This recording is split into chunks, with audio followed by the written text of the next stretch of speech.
konsum ya mas, konsum. konsum banget. KUKM itu sepenuhnya keberatan terhadap kebijakan konsumsi ini.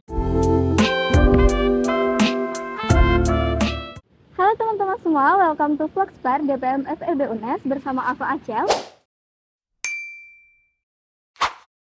Di sini aku sebagai moderator yang akan nemenin teman-teman semua untuk ngobrol-ngobrol seru kali ini.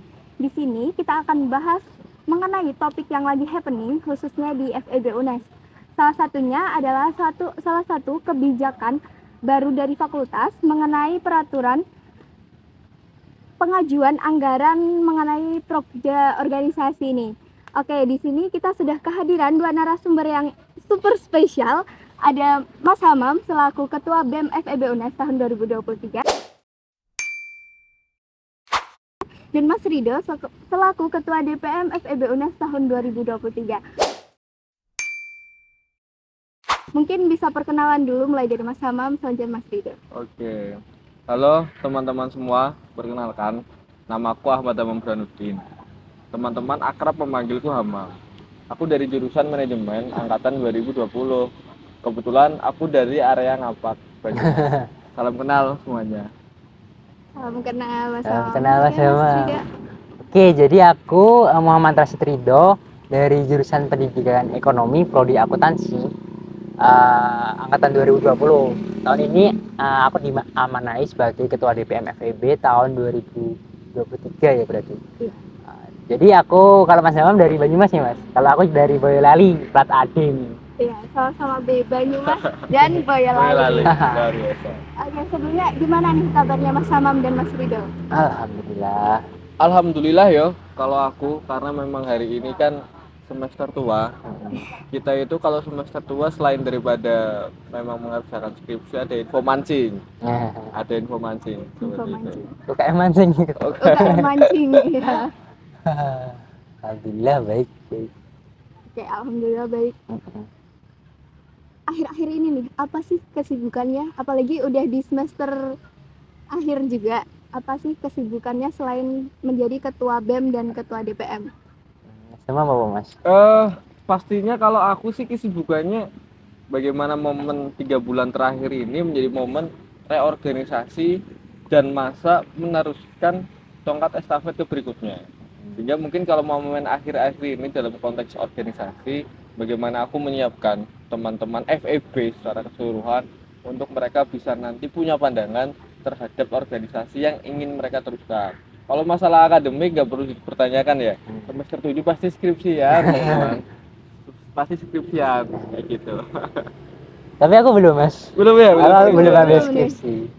Gimana Mas Rido, kesibukannya apa nih? Kalau aku di lain organisasi ya lagi ngurus bisnis kecil-kecil sambil nyiapin LPJ AT ya Mas, nyiapin laporan pertanggungjawaban. Kayak kalau LPJ AT nanti kan ibaratnya akhiratnya kita ya Mas.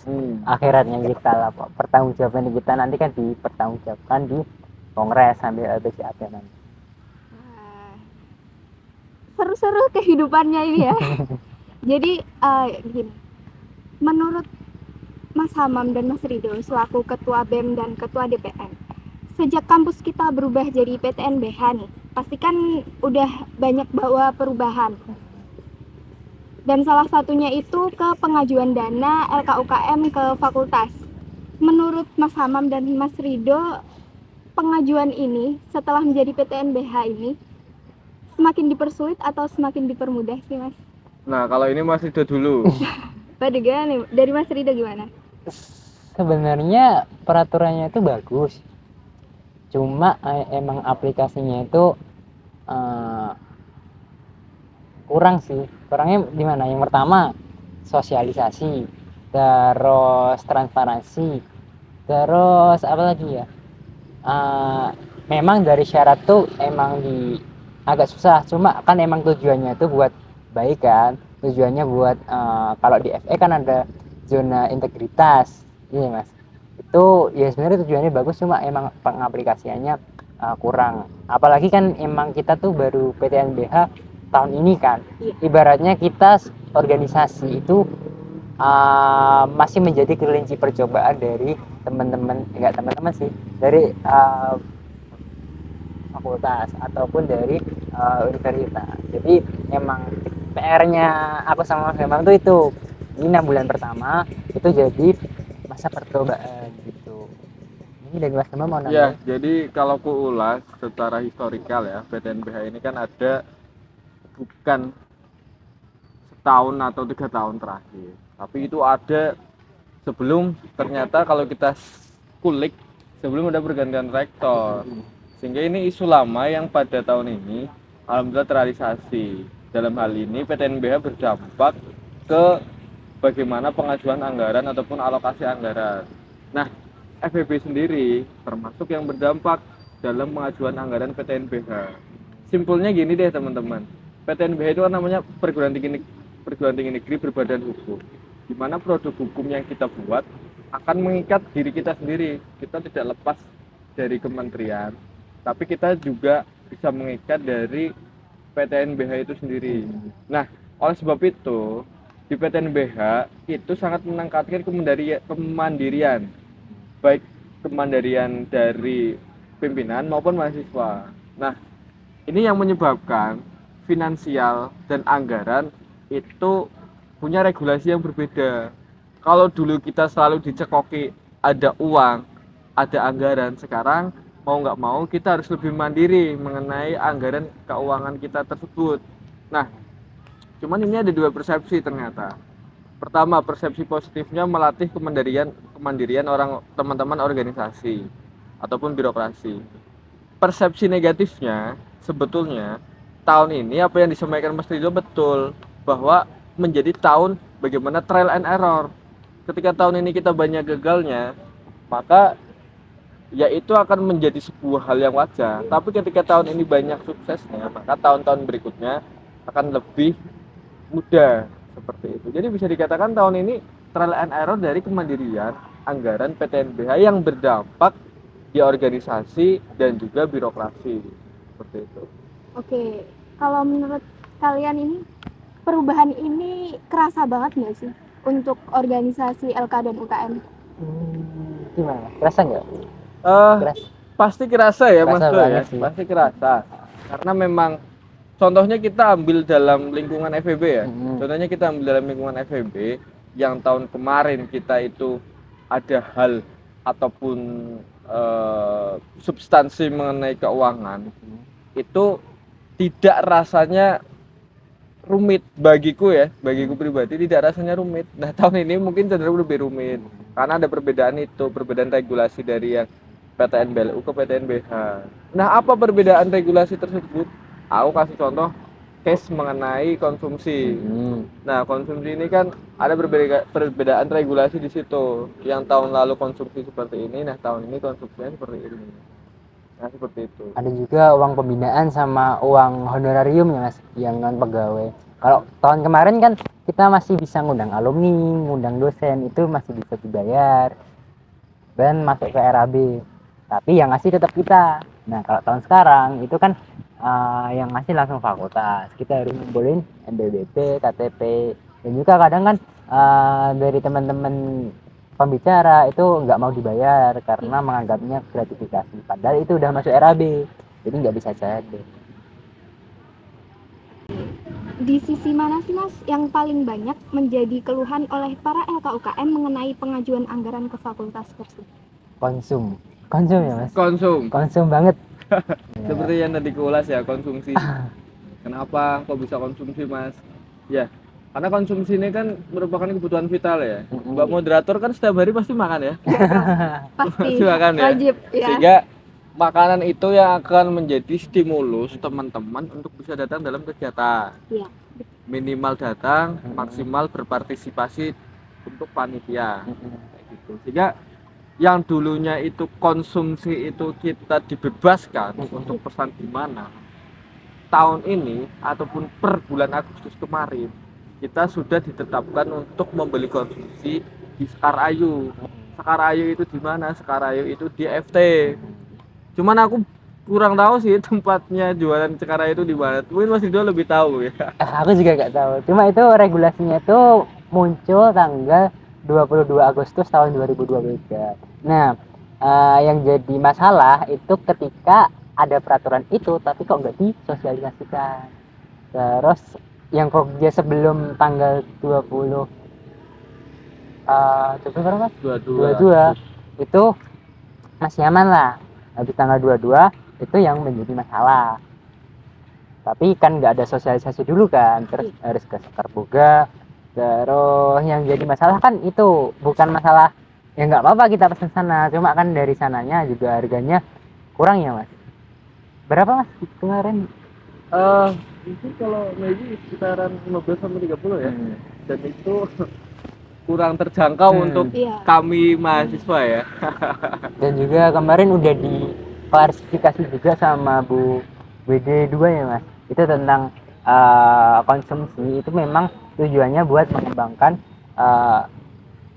prodi tata boga ya di FT yang nanti bakal jadi ke UNES juga, yang nantinya itu nanti bisa bikin sebuah PT ya Mas. Salah satu step buat UNES tuh bikin PT sendiri seperti itu. Tetapi memang di sini bukan cuma mahasiswa yang kena dampaknya, tapi juga kepanitiaan dosen atau acara-acara dosen itu masih kena dampak dari itu juga. Oke, berarti dari kendala yang paling terasa itu di konsumsi ya. Betul. Sejauh ini bendahara di DPM atau BEM sendiri saat proses pengajuan anggaran ini, gimana sih cara mengatasi ketika ada kendala-kendala tersebut? Kalau dari DPM sendiri ya, Iya. itu kan yang lebih susah itu nunggu VA-nya keluar atau virtual akun. Kan kalau SPJ itu kan yang keluar VA-nya ya. Iya. VA. Iya. Nah, kalau teman-teman dari BPM tuh biasanya kalau VA-nya lama keluar, kita langsung samperin ke FT biar bisa cepat SPJ. Kalau dari Mas siapa? Ya, kalau kendala kami dikonsumsi pastinya mengenai tadi. Pertama memang ada uang saku mahasiswa yang harus disesuaikan dengan pembelian dari konsumsi yang ada di FT. Nah kan ada PNBP Mas. Nah ini sebenarnya PNBP ini kan menjadi tokangan utama kita dalam anggaran untuk melakukan kegiatan karena kita dalam hal ini kan sebagai ormawa yang ada di fakultas. Nah yang mengenai yang kedua itu di bagian SPJ. Tak lepas ketika kita sudah melakukan kegiatan kita punya tanggung jawab untuk melaporkan SPJ. Nah SPJ ini kan pasti ada SPJ konsumsi. Kucek dari tiap-tiap LKUKM itu mereka punya masalah yaitu menunggu terlalu lama bagian virtual account yang tadi sudah disampaikan oleh Mas Rido, sehingga yang tadinya kita punya target lebih cepat gara-gara ada kendala menunggu lama di virtual account. Karena kan kalau nggak dapat virtual account itu nggak bisa SPJ-an teman-teman, sehingga ini yang menjadi problem kita. Nah problemnya apa? Problemnya ya antara jaraknya itu. Kalau memang bisa virtual account-nya itu dipercepat, alhamdulillah kita bisa SPJ tepat waktu. Tapi kalau memang skemanya terlalu lama seperti ini tidak akan efektif waktu. Keburu kita udah tanggal merah untuk bagaimana kita mengumpulkan semua SPJ kayak gitu. Oke, sejauh ini bagaimana sih sikap dari birokrat sendiri saat proses pengajuan anggaran? Ya, kalau sikap dari birokrat saat proses pengajuan anggaran pasti kita lihat dan kita samai bersama normatif. Kenapa bisa aku bilang normatif? Karena birokrat kan harus punya dua sisi. Yang pertama membela kebijakan yang ada di UNIF ataupun di fakultas. Yang kedua membela mahasiswa.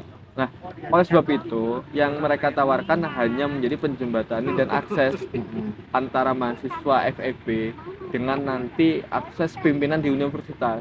Seperti kemarin yang kami lakukan dengan WD2, bahwa kami punya kendala seperti ini Bu, ini data yang kami punya, ini survei yang kami lakukan, sehingga di situ ternyata ada case bagaimana virtual account ini menjadi sebuah prahara di LKUKM, sehingga apa yang Bu Wedi sampaikan bahwa Mas besok dicatat saja yang belum muncul virtual account untuk nanti SPJ-an. Nah itu, jadi poinnya adalah birokrasi ini menjadi akses antara mahasiswa FEB dengan nanti penyampaian informasi kepada pihak universitas pimpinan. Nah, seperti itu. Mas itu. Iya, kalau itu kemarin juga kita kan bikin suap anggaran ya dari BPM itu tentang eh, ya kendala-kendala anggaran yang disampaikan itu, terus itu udah disampaikan juga ke Bu WD 2 dan juga komunikasinya baik sih sama WD 2, jadi mereka menjelaskan permasalahan-permasalahan yang ada tuh karena apa, terus uang pembinaan kan juga ada masalah KTP ya mas, buat yang SPJ-an tuh buat apa, ternyata oh itu buat pajaknya si pemilik toko misal. Nah itu nanti kan langsung kepotong pajak di sistem seperti itu. Nah cukup membantu sih peran WD, cuma ya emang kita kan dari fakultas nggak bisa jangkau langsung ke univ, makanya kita memerlukan ya birokrat buat menjembatani kita. Cuma ya memang nggak semudah itu sih langsung bisa ngerubah sesuatu yang kita tuh harus ada perantaranya gitu. Oke. Kalau untuk vendor yang mengenangani konsumsi dari Prokja-Prokja ini, apakah dari teman-teman LKUKM sendiri itu ada keluhan atau tidak? Banyak Dan Banyak. bagaimana saja keluhannya itu? Kalau dari BEM gimana mas, keluhannya gimana? Pasti sih kalau dari BEM gini aja. Kalau dari BEM itu sebetulnya ketika memang ada peraturan untuk konsumsi kita pesan dalam satu pintu DFT, maka yang kami tuntut sederhana. Konsumsinya itu harus bervariasi, nggak boleh dipatok langsung 15.000 dan 30.000. Tapi di situ ada penyesuaian under 15.000 untuk mahasiswa barangkali, dan juga up 15.000 untuk birokrasi. Monggo. Karena pada hal ini kita tidak bisa disamakan dengan pengeluaran yang ada di birokrasi. Kegiatan kemahasiswaan itu biasanya lebih sedikit daripada kegiatan di birokrasi. Kita melakukan rapat nggak bisa disamakan dengan rapatnya birokrasi ya barangkali. Sehingga kalau misalkan keluhan dari BEM dan kami ingin mengajukan sebuah solusi, konsumsi itu janganlah dipukul untuk sama rata mengenai variasi harga. Jadi ada variasi-variasi lain. Yang kedua, bila mana kita punya asas fleksibilitas untuk membeli konsumsi selain daripada DFT, itu monggo dipertimbangkan. Karena pada hal ini juga BEM itu kan tidak menutup kemungkinan untuk bisa mensejahterakan anak-anak yang ada di FEB. Kita kan misalkan punya ya KWU itu kan punya ini ya, punya bisnis. Iya. Nah, kenapa kita juga tidak bermain ke sana? Sehingga asas fleksibilitas itu bila mana memang tidak saklek terhadap harus beli semua KFT, ya mungkin kami akan membuka peluang-peluang itu untuk kita nggak akan beli semuanya KFT, tapi ya kita hari ini beli DFT, besok di KWU, besok di lain sebagainya, seperti itu. Dan yang ketiga, mengenai kendala dari LKUKM, aku bisa jamin dan aku bisa pastikan bahwa LKUKM itu sepenuhnya keberatan terhadap kebijakan konsumsi ini. Kenapa? Karena tidak adanya penyampaian informasi yang menyeluruh, komprehensif untuk teman-teman LKUKM. Tahu-tahu aja kita udah dapat namanya surat edaran tanggal 22 Agustus mengenai semua pembelian konsumsi harus beli di FT. Nah, kalau dari aku sih kan kalau ibuku di rumah juga punya catering nih kebetulan, yang aku tuh kurang paham sih tentang perhitungan 15.000 itu dari mana. Soalnya kan biasanya kita mahasiswa tuh budget 5.000 kan, ya mentok-mentok 10.000 masih aman lah. Oke.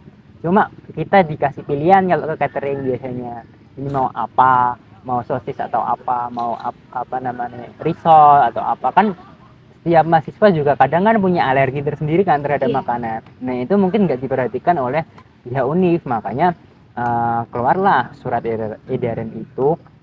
Terus kita nggak dikasih pilihan makanan apa yang mau dikasih, terus juga nggak dikasih pilihan harga yang bervariasi. Ini snack saklek gini, ini makan besar saklek gini, snack yang besar saklek gini. Tapi kita nggak tahu apa yang kita beli. Ibaratnya kan itu beli kucing di dalam kardus ya mas. Nggak tahu warnanya apa, nggak tahu dalemannya kayak gimana, tiba-tiba kita bayar dan itu harus, itu kan ibaratnya malah seperti monopoli ya, agak monopoli sih. It's okay ketika makanannya itu worth it, bisa dimakan dan enak. Ya aku nggak bilang nggak enak juga sih, maksudnya worth it untuk semua kalangan. Tapi kebanyakan kan aku boleh jujur ya di sini, kalau itu kebanyakan yang di pesan dari situ itu nggak kemakan. Nah, aku bisa dipastiin ketika yang dibuang itu agak banyak. Terus yang kedua tentang bagaimana pelayanan mereka terhadap kita, yang mana itu menurutku kurang. Terlepas dari VA tadi, terus kan kita DBM juga pernah kan kena cancel gara-gara miskom. Ketika antar mereka nggak ada naruh hubungnya, mereka cuma antar, tapi ketika kita di sana nggak ada orangnya kan, seperti itu juga pernah. Makanya ini masih menjadi problematik ketika monopoli ini masih terjadi. Nggak apa-apa sih sebenarnya kalau tiap fakultas juga sih, misal FEB punya sendiri ya mas, FIS punya sendiri, jadi nggak semua tumpuk di FT terus FT. Mungkin terlalu banyak pesanan atau overload terus jadi pelayanan yang jelek, itu kan juga nggak bagus. Makanya mending diratain aja, nggak apa-apa gitu, itu menurutku. Oke, dari Mas Hamam dan Mas Rido sendiri, kalau pesan di FT tersebut tuh worth it nggak sih? Kalau aku sih berbicara worth it atau enggak, karena hari ini tuh aku nggak tahu ya, dalam arti 15.000 tuh tidak ada kriteria. Jadi contoh kalau misalkan kita beli di luar kan ada kriteria 15.000 paket risol, ada aqua yang kecil, aqua gelas, dan juga ada arem-arem misalkan. Nah hari ini hal di FT itu ataupun dalam hal ini vendor konsumsi itu tidak menjelaskan paketnya itu, sehingga kadang-kadang kalau misalkan kita makan konsumsi itu barangkali random. Jadi misalkan hari ini kita pesan dapat risol, besok dapatnya cuman arem-arem kayak gitu, jadi random. Nah ini perlu hal-hal teknis dari vendor AST untuk bisa menjelaskan secara lebih lanjut dan bisa memperbaiki mengenai pelayanan dan juga narasinya. Dari aku enggak, aku tegas aja ya, aku tegas bilang enggak. Bukan masalah makanannya gimana atau makanannya yang terlalu enggak enak lah atau apa, enggak. Cuma di sini kan UNES kan jadi PTNBH, yang artinya itu ibarat kata jadi semi swasta. Ibaratnya ini kampus sudah bisa berbisnis gitu kan. Nah, ketika berbisnis itu, bisnis itu kan dua pihak diuntungkan atau semua pihak diuntungkan. Di sini kan kita nggak merasa diuntungkan, tapi malah dirugikan. Yang biasanya kita segini jadi segini, yang biasanya kita makan yang sederhana terus dipaksa harus makan yang mewah lah, ibaratnya wong seneng arem-arem pangani risol terus kan yo. Beda, ibaratnya seperti itu. Terus kenapa aku bilang nggak worth it? Yang pertama memang karena ini terlalu dipaksakan. Kalau masalah yang lainnya is okay, ini menjadi masalah, cuma masih bisa lah ditoleransi, tapi jangan sampai ini tuh terlalu dipaksakan. Oke, kebijakan ini perlu dipertahankan nggak sih mas? Jika perlu dipertahankan, apa sih yang perlu diperbaiki dari kebijakan ini? Menurut siapa sih? Aku dulu ya. Kalau menurutku is okay dipertahankan. Cuma ketika mereka ingin atau beliau-beliau ini ingin mempertahankan sistem ini, ya berarti juga mahasiswa atau dari kepanitiaan dosen atau lain-lainnya itu juga mendapatkan feedback yang setara. Jadi benar-benar mereka tuh berbisnis atau menguntungkan atau memuaskan pihak yang memesan. Jadi ya kita tuh pembeli sama penjual seperti itu. Jadi kita kan ibaratnya kan kalau kita pesan di sini terus kita nggak bisa nge-review negatif pun, hasilnya juga sama kan. Iya. Nah seperti itu. Jadi coba buat mengutamakan kepuasan pelanggan daripada hanya meningkatkan margin produksi atau memaksakan margin produksi. Ya, Eh, terutama kebijakan ini perlu dipertahankan atau enggak, jelas simpulku adalah bagaimana nanti kebijakan ini menjadi evaluasi. Artinya hari ini ketika birokrasi mengajak kami untuk bicara, Mas, kebijakan ini apa yang perlu dievaluasi, kami bisa ngomong, kami bisa menyerahkan data dan juga evaluasi. Pertama, yang kedua, dalam ini juga birokrasi harus mampu tegas dan juga menyatakan sikap, apakah memang kebijakan ini sesuai atau enggak. Kalau ditanya mahasiswa, kita konkret. Kalau memang kebijakannya hari ini tidak dievaluasi, maka kami secara tegas menolak adanya kebijakan ini. Seperti itu. Tapi kalau memang ada evaluasi dan punya nilai-nilai yang lebih baik, punya hal-hal yang menjadi keresahan dan kita diakomodir, maka kami akan mempertimbangkan kebijakan ini untuk bisa terus diteruskan. Oke.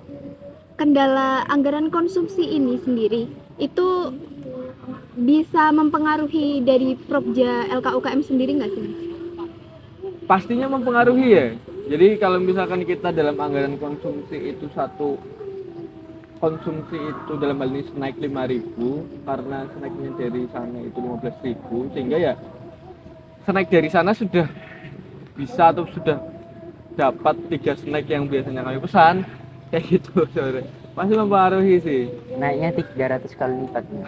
300% lah itu. Iya, jadi kayak misalkan kita punya tamu undangan 10 nih, 10 yang pengeluarannya hanya sampai dengan 50.000, tetapi karena 10 dikali 15 kan 150 gitu. Ya itu yang sangat mempengaruhi nih secara hitung-hitungan sederhananya. Berarti misal dari BEM nih dapat uang misal 35 juta. 5 jutanya udah habis buat konsum dulu.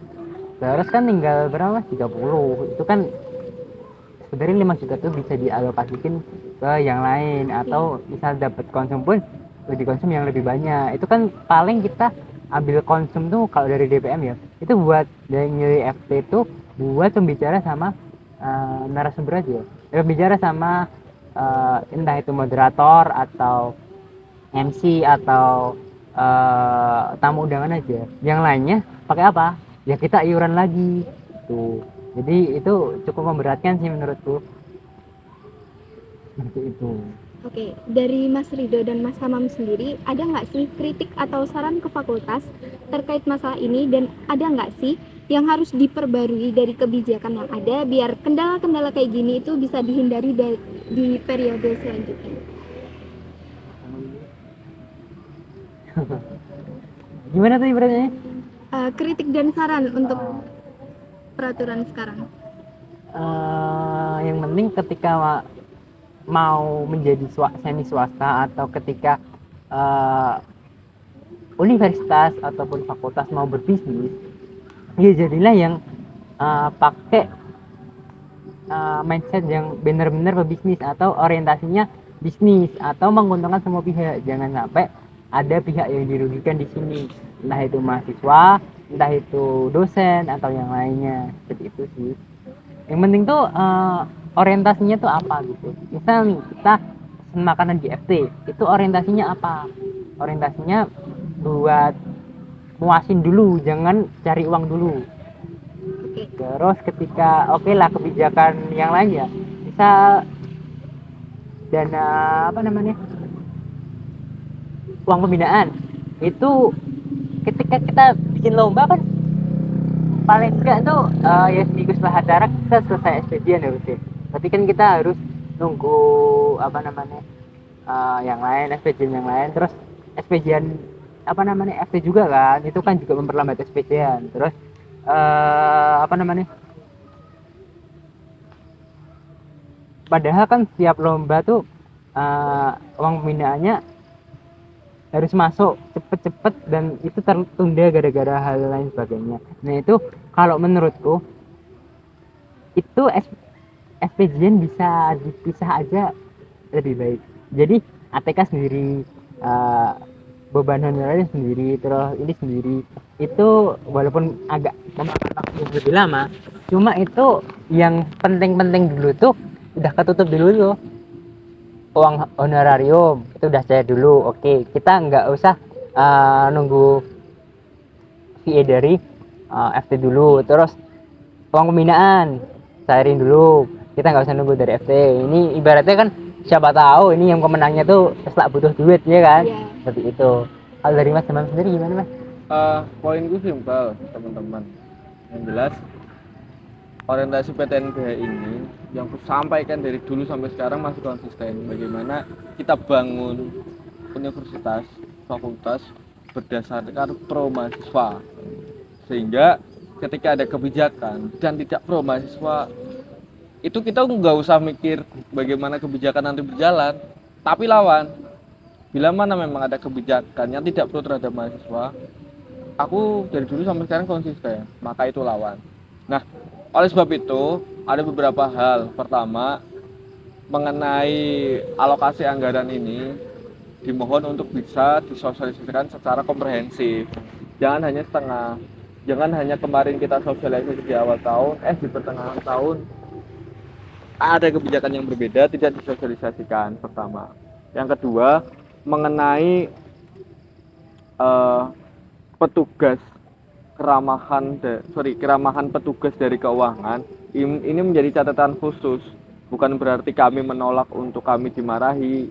Simpelnya kan kayak gitu Mas itu ya. Kami menolak untuk kami dimarahi, tetapi kami lebih bisa menerima solusi daripada dimarahi. Nah, ini konkret saja. Karena apa? Keadaan di lapangan seperti itu. Itu kedua. Dan yang ketiga, bagaimana akses SPJ, LPJ, administrasi. Ini mohon dipercepat. Jangan dibuat rumit. Hari ini kita sudah capek memikirkan bagaimana konsepsi kegiatan dan teknis nanti di lapangan. Sudah dibikin rumit untuk bagaimana nanti administrasi. Kalau sekarang kita punya pandangan untuk meningkatkan kegiatan kita, meningkatkan progres kita, kinerja kita, tapi kita terhalang oleh administrasi, yaitu akan menjadi sebuah hambatan yang besar, akan menjadi sebuah angan-angan semata.